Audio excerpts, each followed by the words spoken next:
Hello and a very warm welcome to IELTS Daily, the best place for you to practice your IELTS every day.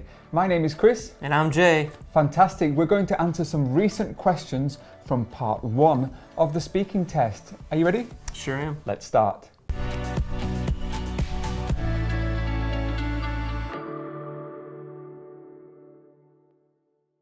Fantastic. So today Jay is going to be asking me some questions and I'm going to be asking Jay some questions.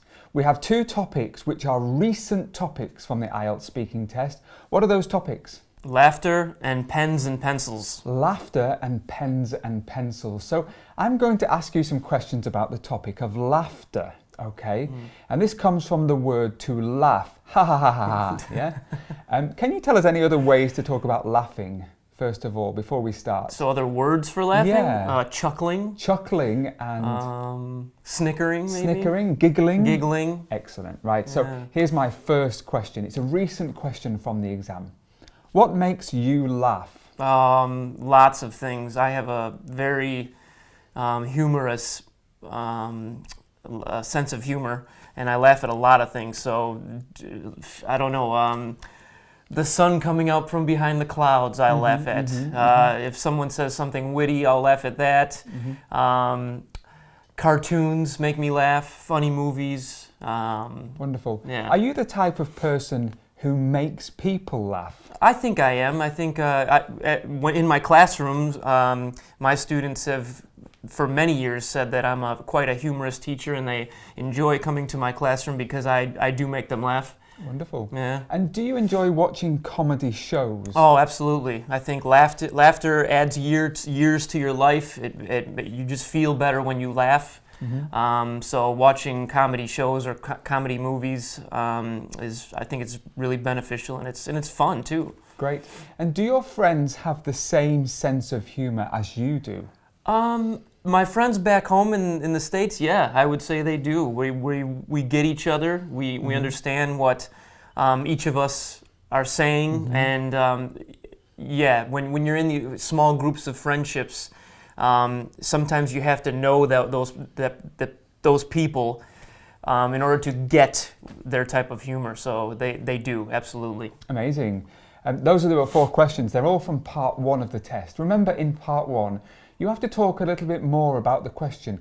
Don't just give yes or no answers. So we'll talk about some of the things that you said. You talked about sense of humour. Great. You said the word witty. What does witty mean? Witty means someone who is pretty quick with responding to something, and usually that response is, how would I say, sharp, but and very clever. Yeah. You can say somebody has a sharp sense of humor, or you could even say they have a sharp wit. Yes, or a rapier's wit. Interesting, rapier's wit. That's really high-level language.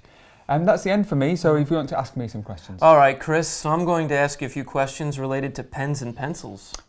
How's that sound? Great. All right, so do you prefer to write with a pen or a pencil? I suppose it depends on the situation.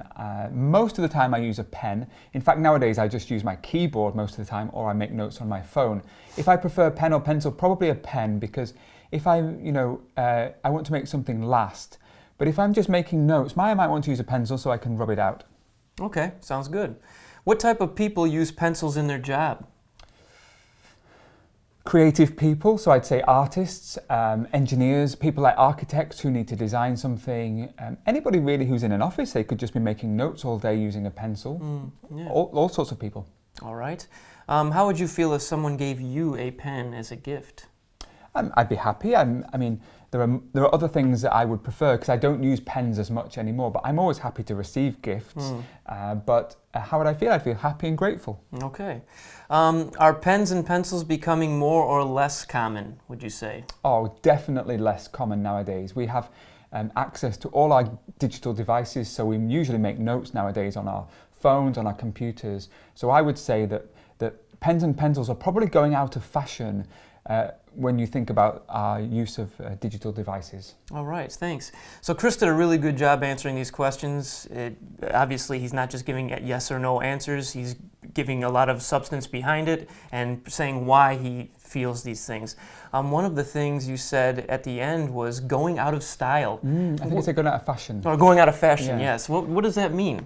It's becoming less popular. Okay. Yeah, so we could talk about something going out of fashion or going out of style. Both of those are useful idioms. I use the word scribble. Yeah, you did. Yeah, if you want Yes. to scribble something down, What does that mean? to write something really quickly.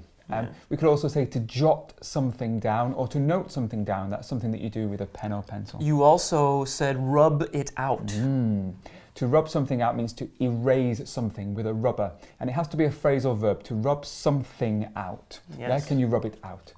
And this is a recent question from the test. How would you feel if you got a question on pens and pencils in the test? I would feel quite strange. It's a strange topic to talk about for sure. In the test, I had to talk about the sky. It was a bit of that was a strange topic as well. I hope you found this lesson useful. Did you find it useful? Absolutely. Good. We're coming back for another recent questions for part 1 of the test. Make sure you stay tuned to that. And please, please, please subscribe if you like this video. Hope to see you soon. See you later. Bye-bye.